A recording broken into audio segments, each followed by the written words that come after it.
listening. We act, we play, we dance, we sing from 9 to 10 on Saturday morning. Youth on the go.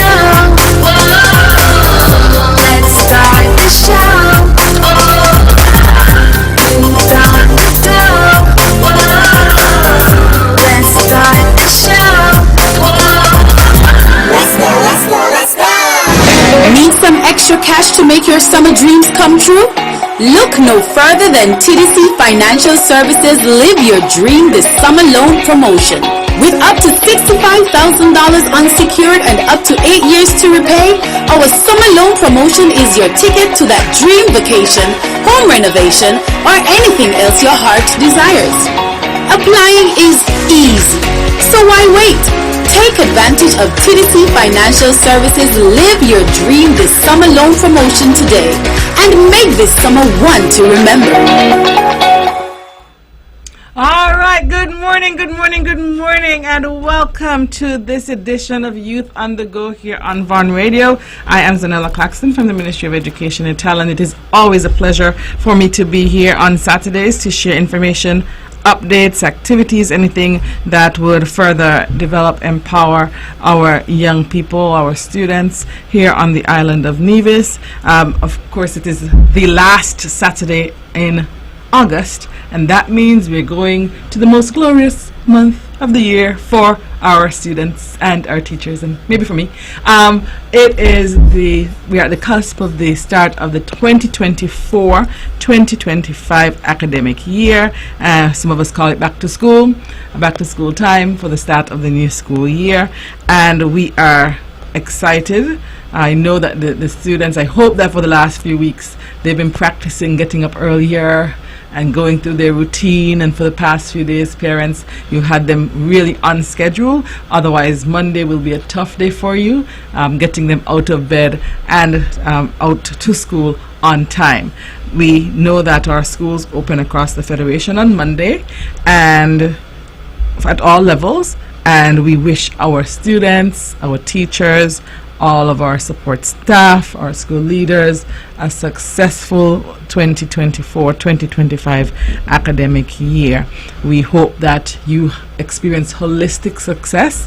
Our theme for this year is United Under One Umbrella, Educating for a Sustainable Future. And that just means it takes all of us to get our students to where they need to be. For the sixth formers, they will not be starting on Monday. They will actually have their orientation exercise on Tuesday, and that will be their first interaction with the teachers at the Nevis Sixth Form, Charleston Secondary School and Nevis Sixth Form. They would have the mandatory orientation, which starts at 8:30 a.m. at the Malcolm Gishad Recreational Park, and they will be there. They will have interactions, they'll get updates, they'll go through the student handbook, go through the expectations, they'll have a featured motivational speaker.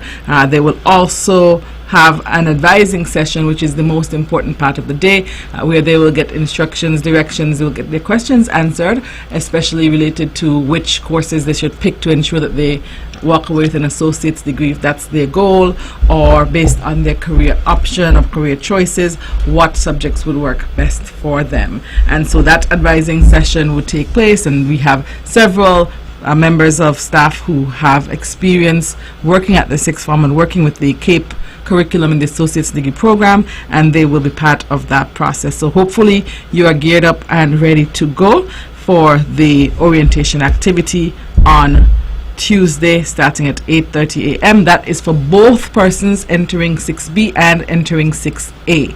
So it is not solely for new students coming in for 6B, but it's for students entering 6B and 6A. As long as you're enrolled, you are expected to be present for the activity. And those are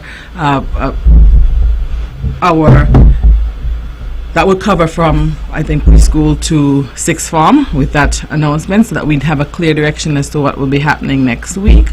Just by way of information, I know we have put this information out. We've had the necessary conversations. We are currently still experiencing some we're currently undergoing some additional renovations, and they are not all complete.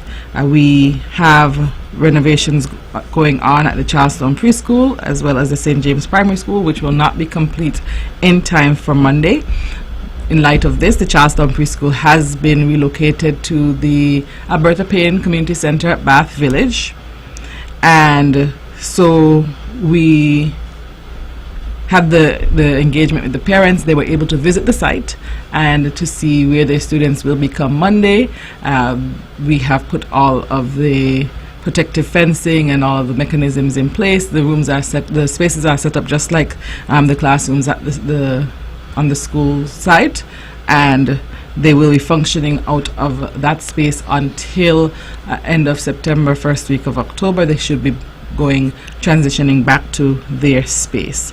So we want to say thank you to the staff of the Charlestown Preschool, because they were able to mobilize and shift the school and get it set up in very, very, very, very short amount of time, and I want to extend highest commendations to them.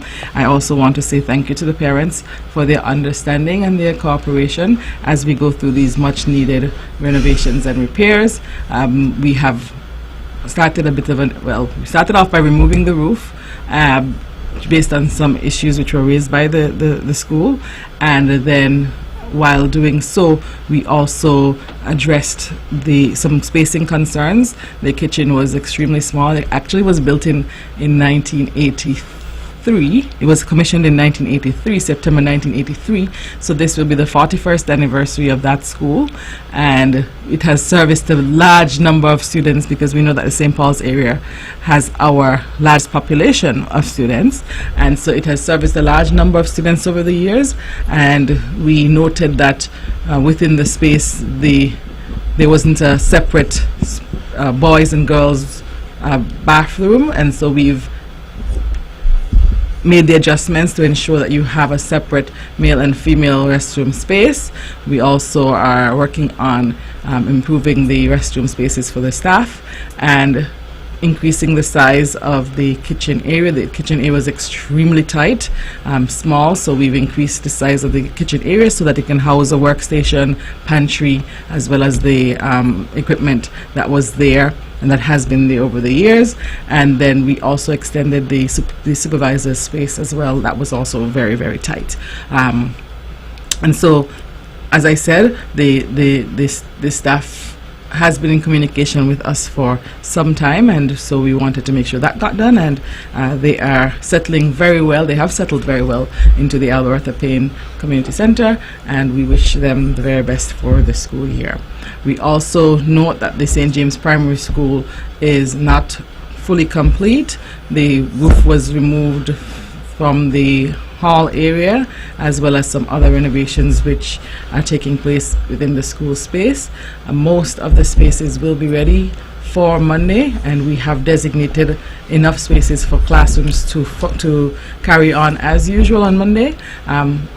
Once again, the hall will not be fully complete in time for start of school on Monday, and we have cordoned off the area where the students will be functioning in the time being.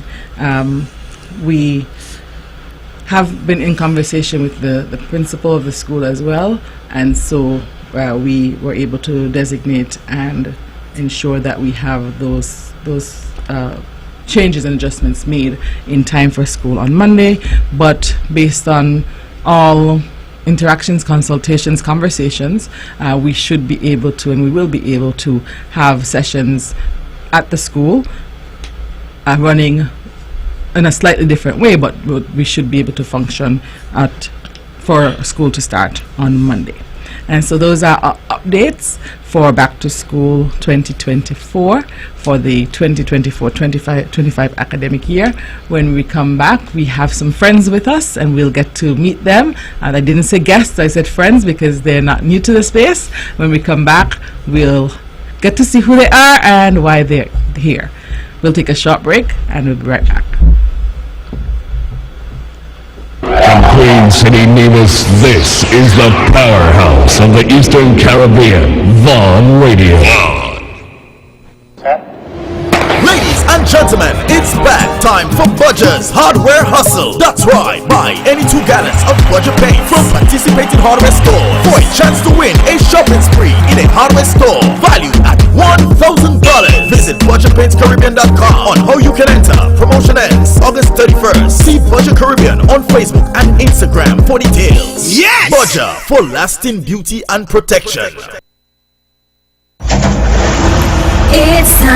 It's time, come on, rise and shine. You know, I know we're gonna have a great time. An hour passes quickly, you don't wanna miss it. So turn up the radio, it's Youth on the Go. Youth on the Go. Oh, let's start the show. Oh, Youth on the Go. Oh, let's start the show. Let's go. I will learn new things. I will be creative. Grab the gears, let's gather around. An adventure is always waiting. With storytelling news for us, and we always know what's happening. We act, we play, we dance, we sing from 9 to 10 on Saturday morning. Youth on the Go. Whoa, let's start the show. Oh, Youth on the Go.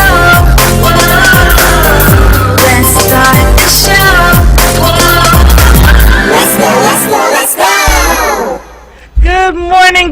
Good morning, everyone, and welcome to this edition of Youth on the Go here on Vaughan Radio. I am Zahnela Claxton from the Ministry of Education ETAL, and this morning we have with us some ambassadors, some youth ambassadors, some disaster management youth ambassadors, and they are here with us. We know that we have had the monthly collaboration with the Nevis Disaster Management Department as we go through our continued multi-hazard Youth on the Go campaign to ensure that all of you are aware of the various potential hazards and the way in which it is the appropriate responses according to the type of hazard. We had with us, Precious was here with us last month, and she is back, and we also have another one of our youth ambassadors here. So I'm going to allow both of them to introduce themselves. Precious, I'll start with you since you are definitely a very quick returner. Okay. Good morning to everyone. My name is Precious. Good morning, everyone. My name is Precious Ernest, and I'm back again. All right. Okay. Good morning to everyone. My name is Tiana Williams. Okay, so we have Precious and Tiana, and they, coincidentally or not, were also interns at the Nevis Disaster Management Department over the summer. They were attached there through the Summer Job Attachment Program, and so they are part of the movement to ensure that we have the information out in the public. I know that schools were closed in the summer. It's a little bit harder to track children in the summer, and so we have our youth ambassadors here championing the cause, because the cause must go on. And this month we are aware that each month we focus on a different hazard. Last month we spoke on, what did we speak on last month? My poor brain has frozen, but I'll come back with it as soon as I remember. And this month we are going to speak on coastal erosion. The Nevis Disaster Management Department, in collaboration with the Ministry of Education and the faith-based community, has commenced the monthly multi-hazard awareness campaign for 2024.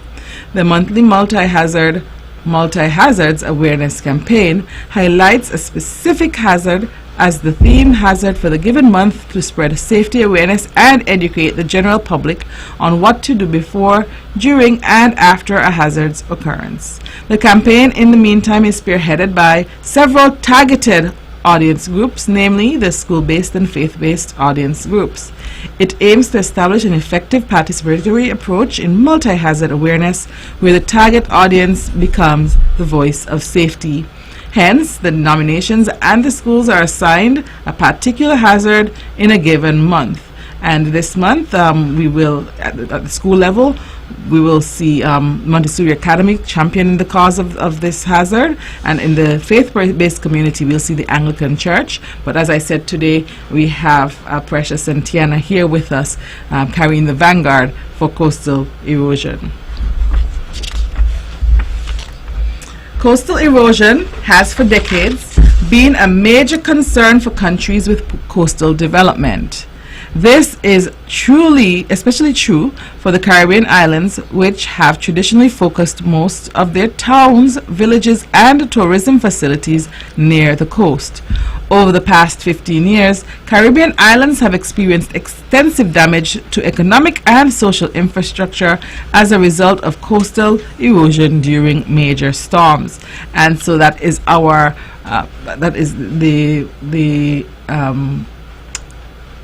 introduction to the concept of coastal erosion and its impact here on our island and within our region. So we'll start off, because this is an educational forum, young ladies, we'll start off by going through some of the definitions so that we can set the context and set the tone on what exactly it means to talk when we talk about coastal erosion, and some of the other key terms as well. So what is coastal erosion? Well, coastal erosion is the wearing away of land and the removal of beach or dune sediments by wave action, tidal currents, wave currents, drainage, or high winds. Okay, and so for those students out there who are students of geography or science students at the primary school, the upper primary school, I know you've come across the term erosion, and I also know that you've come across the term coastal erosion. But since we're so close to the start of the school term, it's always good to give a reminder right there at the start. Tell us a bit, Tiana, about the processes that cause coastal erosion. Well, there are four main processes that cause coastal erosion. These are corrosion or abrasion, hydraulic action, attrition, and corrosion or solution. Okay, so some of the words are a little bit complex. And so, Precious, let's start off and talk about corrosion. Tell us a bit about corrosion. When does that happen? Well, corrosion is when waves picks up beach material, example pebbles, and hurl them at the base of a cliff. Abrasion occurs as breaking waves that contain sand and larger fragments erode the shoreline or headline. It is commonly known as sandpaper effect. All right, over to Tiana. Tell us a bit about hydraulic action.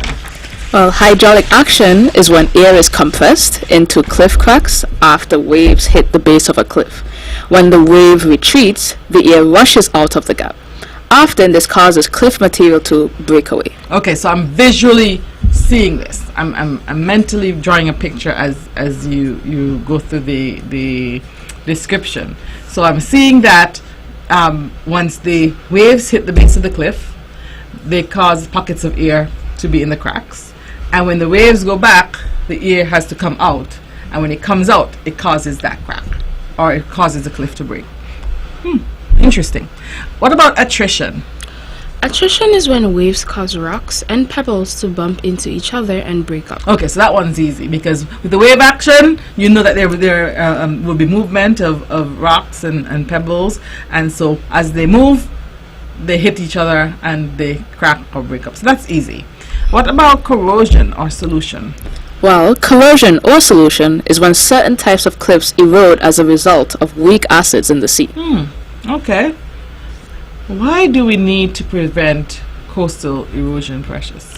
Coastal erosion can cause severe danger that can impact not just the environment but lives as a whole. Failure to prevent or control beach erosion may lead to the following: endangered lives and properties, loss of homes and businesses, financial loss. Well, to add on to that, they can also erosion can lead to water into properties and damage important documents and facilities, as well as erosion-related problems can lead to very expensive repairs. And with all of the expenses that we have to incur, I think it is prudent for all of us who are listening to listen closely, because one thing is true, and that is that we're all surrounded, the entire island is surrounded by water, which means we can be affected by coastal erosion in some way or another. Why should coastlines be managed? Coastlines need to be managed because they are often used by humans for purposes such as housing. Housing is one purpose. And how does coastal erosion affect humans though? While the loss of fertile soil makes land less productive for agriculture, pollutes waterways and can also alter how water flows through the landscape, hence causing flooding. It can also force people to relocate, and buildings can also be damaged. Okay, perfect. And what are some of the ways that we can prevent it? I know that we know of its existence and the impact it can have. And so everybody else who's now listening keenly, they want to know, how can we prevent it? Well, jetties, they are long structures constructed of stone, timber, steel, or concrete, which are built perpendicular to the shoreline and extended out into the ocean. Their main function is to prevent sand from flowing into a ship channel, which would make the channel shallow over time. Seawalls. These are structures that are built along the coastline to prevent waves from ever coming into contact with the sand or shore on the opposite side. There are also groins. They are long wall-like structures that are constructed of stone rip-wrap, timber pilings, or steel sheet pilings. Groins act as barriers to longshore currents to control the movement of sand particles. And there's also vegetation. It is the strategic planting of seagrass and other coastal plants to help prevent erosion. The roots of these plants help anchor the sand and ensure that it is not washed off in erosion. All right, and so I think we have a few more, Precious. There's also breakwaters. They are barriers to waves. Breakwaters are built offshore to protect parts of the shoreline, prevent erosion, and allow beach to grow. There is also beach nourishment. It refers to an artificial method of preventing beach erosion. It involves depositing sand on the beach to increase its width. All right, so the more I look at these various ways that we can prevent beach erosion, I realize for most part, maybe with the exception of vegetation, for most part you would need some level of input from private entities or government entities. For example, for building the jetty, that can't be something that my family and I go out there and do, but it would have to be, for example, maybe if there's a business or establishment close to the shore, close to the shoreline, and they choose to build a jetty to protect their business, or if the government decides that they want to build those structures as well. So that's what I'm seeing. But we can do our part because vegetation is something that we can all support, and we can look at how to strategically plant those plant grass or coastal plants to ensure that it minimizes erosion. For those of us who are not sure of how we can go about doing this, we have several support entities here on Nevis. You can go on up to the Ministry of Agriculture and they will be able to direct you as to how we can go about doing that. We can also look at the Nevis Historical and Conservation Society. They've done a lot of work. Their biodiversity has done a lot of work also in ensuring that we preserve our environment and we take care of what we have available to us. And so coastal erosion, as I said, affects us greatly. And as we think about the fact that we are a tourism-driven economy, and as you ladies were speaking, I thought about all of the beach bars, and we've just seen the big development down on the coastline, where we've had the walkways paved and the lots of beach bars and establishments right there at Pinner's. And so that is a place that we probably might have to focus on minimizing coastal erosion and protecting, because should anything happen to those entities, it can have financial implications on not just the business owners, but also our economy and our entire island. We're going to take a short break, and when we come back, we'll continue the conversation on coastal erosion. When VON vibrates, the whole Caribbean must shake. 860 AM, the powerhouse. It's time, come on, rise and shine. You know, I know we're gonna have a great time. An hour passes quickly, you don't wanna miss it. So turn up the radio, it's you on the go. Youth on the go. Oh, let's start the show. Oh, youth on the go.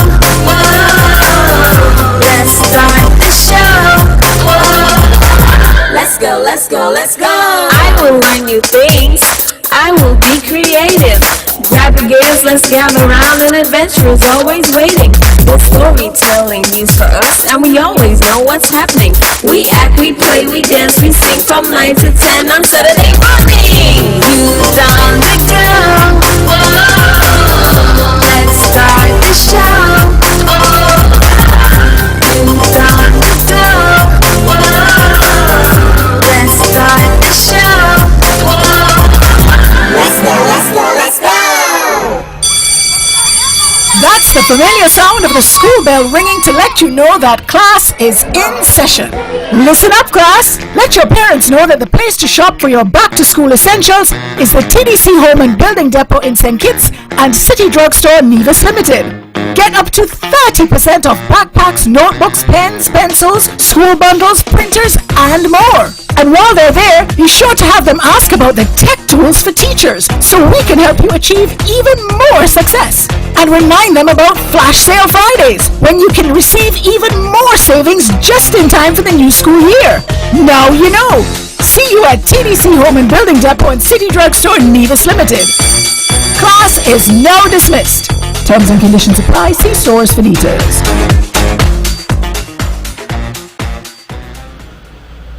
All right, welcome back to Youth on the Go here on Von Radio. I am Zahnela Claxton from the Ministry of Education, Natal, and it is indeed a pleasure to be here this Saturday. It is the eve of back to school, and we are all excited about the start of the school year. And those who are not excited yet, you'll warm up slowly. I know one set of persons who are more than excited, and those persons are actually parents. They've been counting down since July when we closed to ensure that their children are meaningfully engaged and occupied and learning, and so they are very excited and looking forward to the start of the new school year. Just before the break, we were having a conversation. I have some friends with us from the Nevis Disaster Management Department, and we were having a conversation about coastal erosion and some of the implications of coastal erosion. Just before the break, we were looking specifically at some ways in which we can prevent coastal erosion from happening, and so we'll continue to talk a bit about some of those ways. We have about 2 or so more ways that we can prevent coastal erosion from happening, so I'm going to continue with you, Tiana.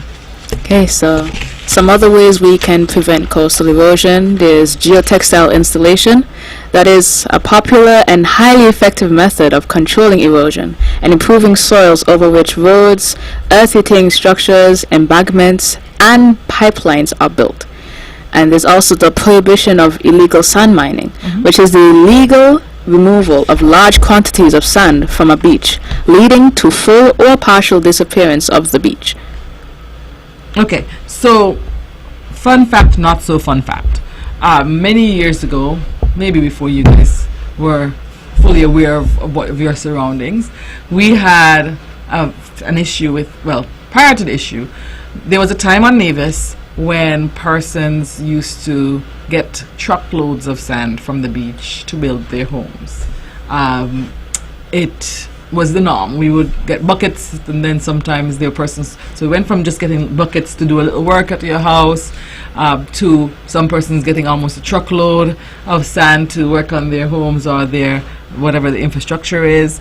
And then we noticed that this was one of the leading challenges when it came to coastal erosion, and the fact that the effects of that sand mining, it was happening all around the island. It was referred to as illegal sand mining because it was not legal to take sand from the beach, and so persons did it, especially in some of the rural areas. So like Indian Castle and some of those beaches, we had a large amount of sand mining happening because persons would go, it's kind of secluded, and they would go and take large quantities. Over time, measures were put in place and penalties were enforced to ensure that we minimize the instances of sand mining. But there were persons within the construction field and persons within even their own home building who processes who would go and take a fair amount of sand, and it really worked against us. And there was a time when we had a lot of campaigns going, reminding persons not to conduct or participate in illegal sand mining, and we had the children were educated, because as long as children know, they often are whistleblowers, and they say to their parents, "You're not supposed to do that," and they make a fuss about it. So educating the children was part of the process. And at the end of the day, I think we've seen a decrease in that issue. We have not had persons taking the truckloads and the large amounts, but it really had some negative impact on our beaches and our coastlines. And so I said all of that to say that it is not something that is foreign to us, that it was part of our reality and part of our history, and we want to continue to pass the information along to alert the public that this is not something we want to go back to. So persons were encouraged to really access the various vendors who sell sand, because they're vendors who sell sand, and they not sand from our beaches, but they purchase sand from other external international vendors as well. So that those campaigns can never stop, because the day we decide to go back to sand mining, or we decide to take those chances, or we relax the rules and the laws, we don't have enough surface area. We are only 36 square miles. We do not have enough to provide that amount of sand for everyone. In some of the instances, I don't even think the beaches really caught themselves well still. Some of them you would still see a lot of rocky areas on the beaches and that type of thing, and those are some of the results of sand mining, and then of course subsequently coastal erosion. But there are some keywords that we want our students to know, and so we're going to go back to Precious, and she's going to tell us the first word. Well, the first word that you should know is deposition. Deposition is when eroded materials is shoved by constructive waves. It happens because waves have less energy. Deposition creates a range of landforms. All right, and the next word, Tiana?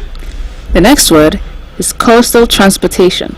Transportation is the movement of material in the sea and along the coast by waves. The movement of material along the coast is called longshore drift. Okay, so we have longshore drift. This is the last keyword that we want to know, or term that we want our listeners to know. Well, longshore drift is the movement of material along the shore by wave action. Okay, so deposition, we're going to just go back to some of them. Deposition.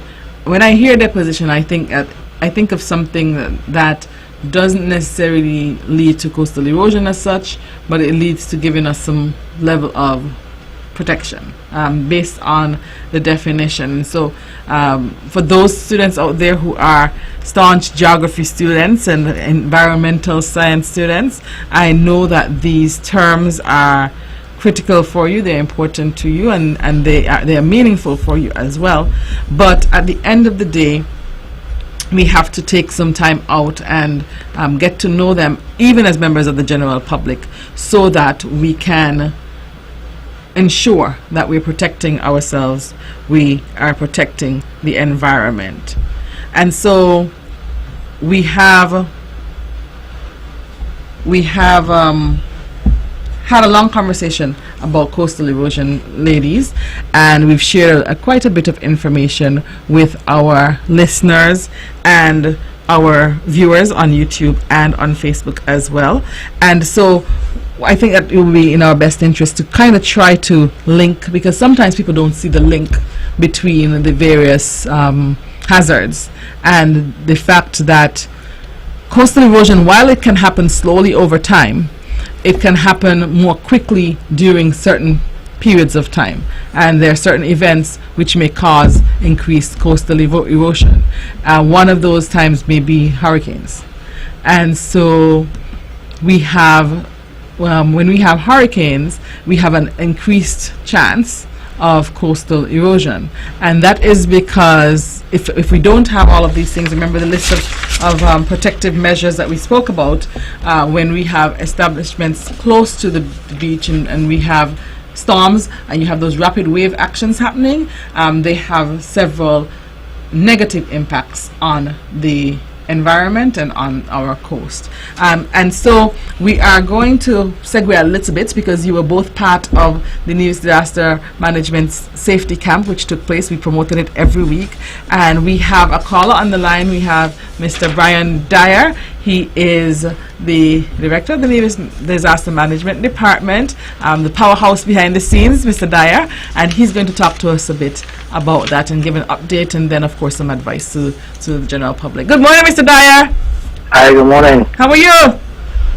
I'm doing well, thanks. Wonderful. So we want to know, we promoted the safety camp for quite some time here. Every week we encouraged parents to join, to partner with you and to ensure that our students are aware of their surroundings and what they can do to respond in an appropriate way. Tell us a bit about the camp, what transpired.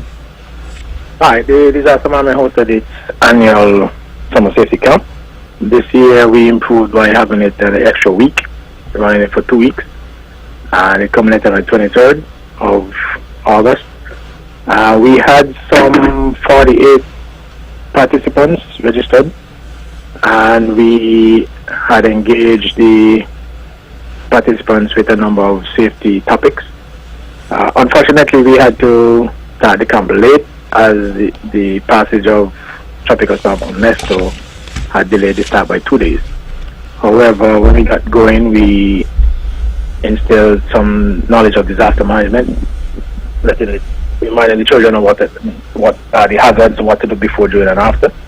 We exposed them to some puzzles and games that disaster management related. Then we went into Red Cross, first aid, and then we had the fire safety, and that lasted for 2 days. We also gave them a chance to out fires and also experience a smoking building, and they were also passed through the smoking building and they practiced escaping a smoking building. And we went into road safety and also water safety. We tried to cover as much areas as possible that the children may be exposed to during their daily life, and ensure that they were taught survival skills in the event any of these hazards would be experienced by the participants. So I think the children enjoy the educational and practical sessions we had, and we look forward to engaging them again next year when we would increase the activities, and we would be looking at rappelling, how to get down buildings, especially for second-story buildings. We would teach them knots, how to tie a sheet, how to tie a rope to get down these facilities. That will be coming for next year, and we would be venturing also in a hike. So we have an action-packed, summer safety program, and we hope that persons and parents continue to patronize our summer safety camp as we aim to build resilience among the youths on Nevis. And Mr. Dyer, what do you think based on the responses from your staff and your own observations, what do you think the students found to be, which activities do you think they found to be most exciting?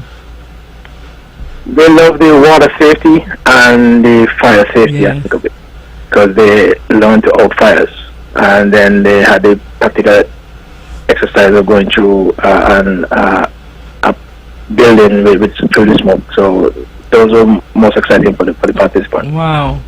And out of this program, do you see the potential for building other programs coming out of it, as you observed and got the feedback? What we are trying to do is to tie the youth program into the teenage program, and then into the community program, where we have the community emergency response teams. So we are building the foundation with the youth and training them into fire safety and letting them learn the hazards. So by the time they get into teenage and into senior adolescence, they'll be able to join the community groups, where we have persons training as community emergency response team persons. They will be seasoned firefighters, search and rescue members, etc., and we'll be able to function whether in the community or at disaster management as volunteers. We also will be introducing radio communications, how to teach them how to operate radios, etc. So there are some things that we are building slowly and exposing the children as much as possible so they'll be able to function when they get older, and even if the impact comes when they're youth, at least they're able to function. Yes. And not panic, because it's important And not in panic. disaster That is correct. to not panic. We just before you touched base with us, Mr. Dyer, we were talking about coastal erosion, and I know there's some familiar faces in the studio here because you have some of the interns. We want to thank you for hosting the interns this summer. We have some in the studio with us, and we were talking about coastal erosions, and I have just try to make a link between coastal erosions and hurricanes. We are still in the height of the hurricane season with the back to school processes happening. School starts on Monday, and of course we want to encourage persons to not let down their guard as it relates to any hazard, but more specifically to hurricanes. Do you have any advice for our parents and listeners and students as we return to school next week, especially in relation to hurricanes? We are approaching the statistical peak of the hurricane season, so we are encouraging persons not to let down their guard. We have seen quite a bit of lull for this hurricane season, even though we started with a bang with Hurricane Beryl, but things have been quiet. So we don't want persons to come nonchalant and let down the guard. So we encourage persons to keep their emergency plans ready to be activated at any time. Yes. Stock up on dry foods. You're going to school. Children are going to school. Ensure that they know how to communicate with the children and listen to the radio stations, especially information coming from the disaster management offices or the meteorological offices, regards to approaching tropical waves or storms that may impact their schooling. We may also have period of heavy rainfall that we may have to dispel school for a period of time. So we want persons to be aware of all the hazards that can surround the hurricane event. We have persons living in low-lying areas. We want them to be aware of that, and they can also look at having sandbags or identify someone in another community that they can run to in the event of that community being impacted. We also want persons to desist from dumping stuff illegally in our waterways. This contributes to blockages, and then when you have blockages, it is easier for the water to overtop the bridges and culverts. So these are some things that we encourage. We encourage persons to trim their trees around their houses, because sometimes because of the amount of rainfall and when we get winds, the trees could topple on homes, etc. So we encourage persons to trim the trees, etc., from around their homes. We also encourage them to stock up on dry goods, have an emergency plan in place, and most importantly, have a flashlight. You never know when we may need to shut power off, and persons may need to be rescued or have to run to a shelter. So these are some basic things that we encourage persons to do. You also are encouraged to know where the shelters are, and if a call is made for the shelter to be open and you know that your house can be compromised, then it's important that you have some supplies to take to the emergency shelter, especially your medications and your important documentation.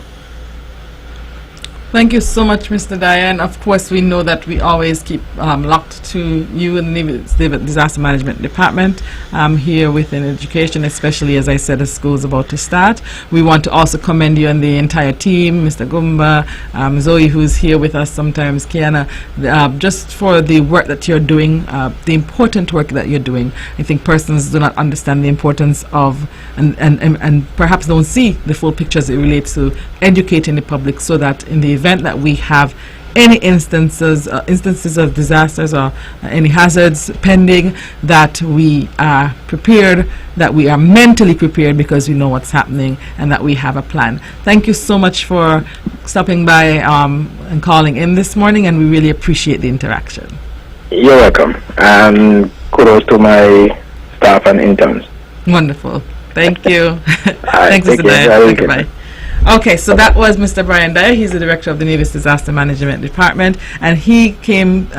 He called in to share with us because we spent some time during the summer promoting the summer safety camp, and so he was providing an update as well as some well-needed advice for our schools, for our students as we return to school.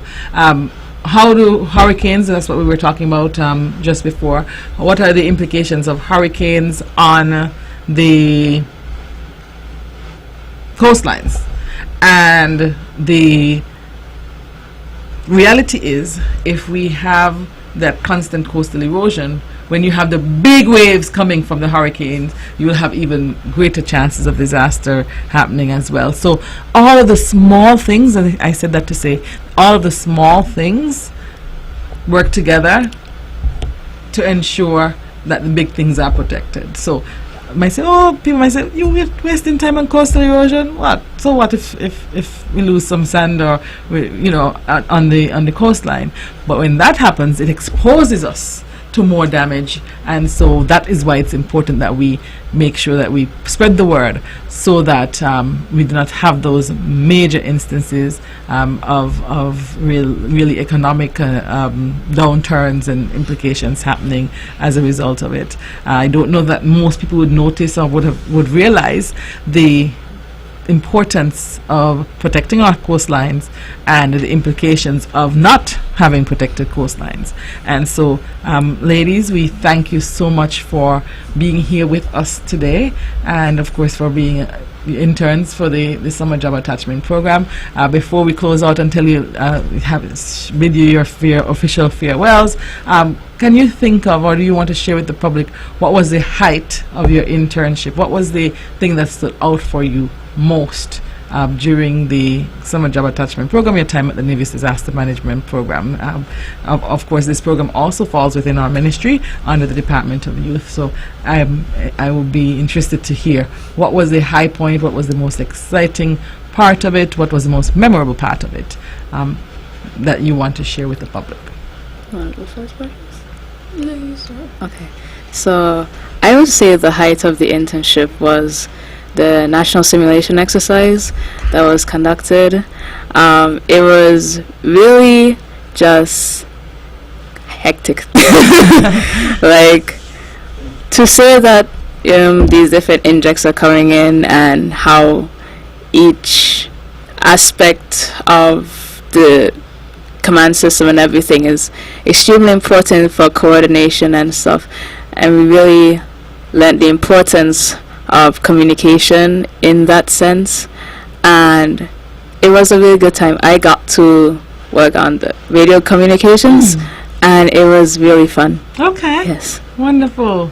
And what about you, Precious? What was the most exciting? Well, I was memorable? gonna see what she said. You can 'cause keep, that was, you can tell that people was a about it. very learning experience. I got to share between each of them what they did and stuff, and I learned new stuff, and that was nice.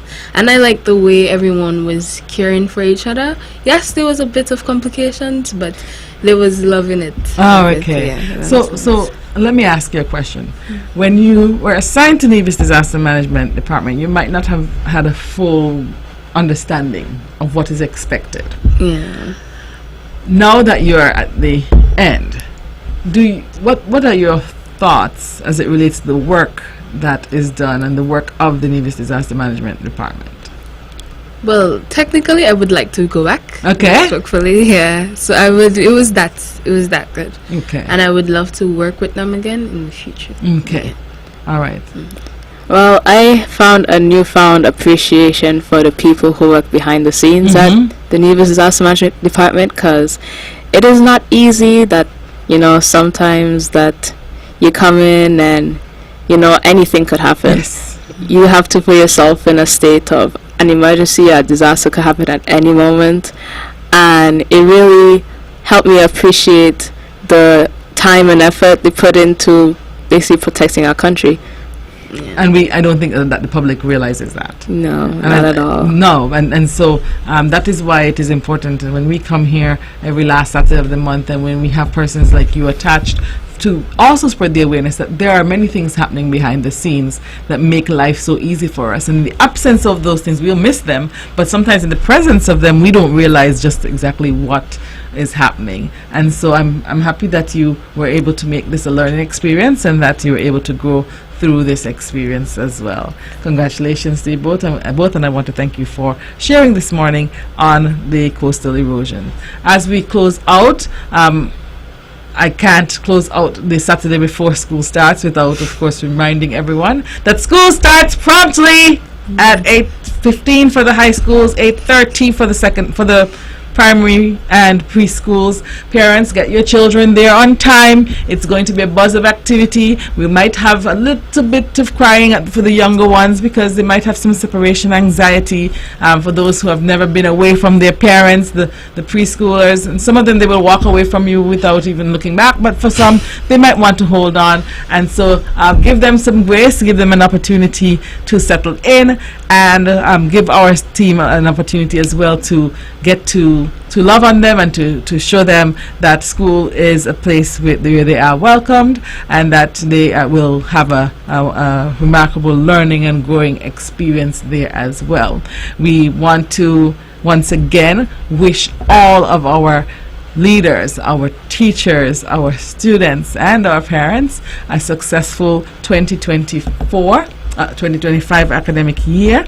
We have several key dates that we want you to take note of. We know that every year we have the midterm break, and the midterm break is a federal break, which the schools across the Federation will have a break on the weekend of October 25th through 28th, and they return on the 29th. We also know that we have the start of the football season. So in addition to, remember we talked about the holistically developed student, we have the football season, which will start the week of October 1st. And we'll go down just about a month and a half. We also have Nursery Rhyme Week. Nursery Rhyme Week will be the week of November 11th. We also have, of course, Independence, which is our first activity coming out of the blocks. And so Independence, our Independence and National Heroes Days are also coming, and so our students will be learning a bit more about their country in the next few weeks. And so I said all of that to say it hasn't started yet, and it's already busy, and we cannot do any of it without working collectively and collaboratively to ensure the success of our students. As we continue to be united under one umbrella, educating for a sustainable future, we wish everyone involved a successful academic year. Thank you.